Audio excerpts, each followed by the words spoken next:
It will be very common that some of the web pages in your user journey will change during a performance test. For example, on a news site, the home page's videos and images will change regularly. Dynamic content is the StressTester facility that allows you to identify such pages. Then at runtime, StressTester will parse the application's response and determine which videos, images or JavaScript files should be requested. It will then subsequently request them and therefore correctly simulate browser behavior. If we consider this newly recorded browse and buy user journey, we can see there's a search for books page. During the recording, the term Java was searched for. What this meant was the application's response during the recording was to show a page with 40 Java books, as can be seen here.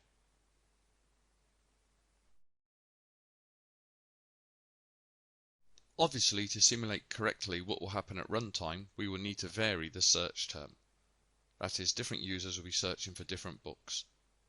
The impact of this, of course, will be that the response coming back from the application will be different. Depending on the search term, a different response will come back, and the key thing is there would be different book images within that response. So what we need StressTester to do is at runtime, as well as varying the search term, is to parse the response coming back, determine the images that are required, and then subsequently request those. To show this within the application, I'll first of all do a search for Java, as I did during the recording. And as you can see, 40 books still come back, and the images are all to do with the Java titles. And then if I go back and do a search for .NET, you can see now 42 books come back, and the images correspond to the .NET titles.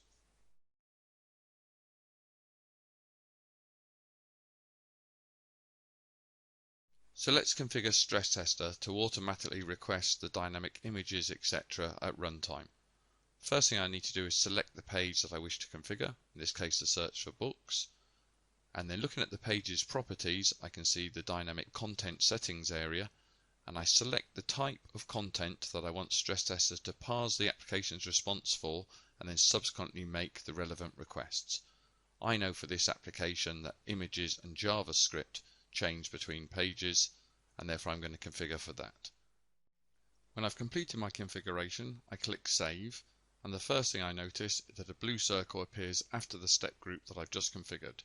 This indicates that this step group is configured for dynamic content. If I look inside the step group, I can see that all the requests that used to exist for the types that I've configured to be handled dynamically have now been removed.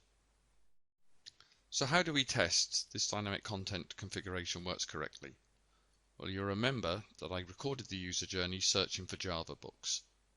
What I'm going to do is change the Java search term to .NET, save that away, and then the easiest way to test that everything's working correctly, of course, is using Quick Run. So I will start the test.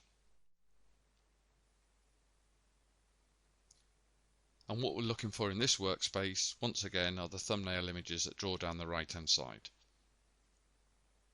So there's the home page, there's the results for the search for books. Let's check it is for .NET.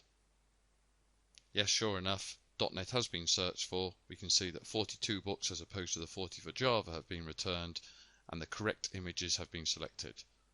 So that proves that the dynamic content feature is working correctly. At this point, you may be asking yourself why all pages in a user journey are not automatically configured to use the dynamic content feature. The reason is that to parse the page's response, extract the items of interest and build the subsequent request list requires extra CPU and memory resources. Therefore, if all pages for all user journeys for all simulated users were configured for dynamic content, the scalability of the StressTester injector, which is currently recognized as being the most scalable of all enterprise-level tools available, would be degraded. The rule of thumb is therefore to use dynamic content where it is appropriate. After all, the whole point of performance testing is to correctly simulate how the browser interacts with the application, but to be careful not to overuse it where it is not appropriate.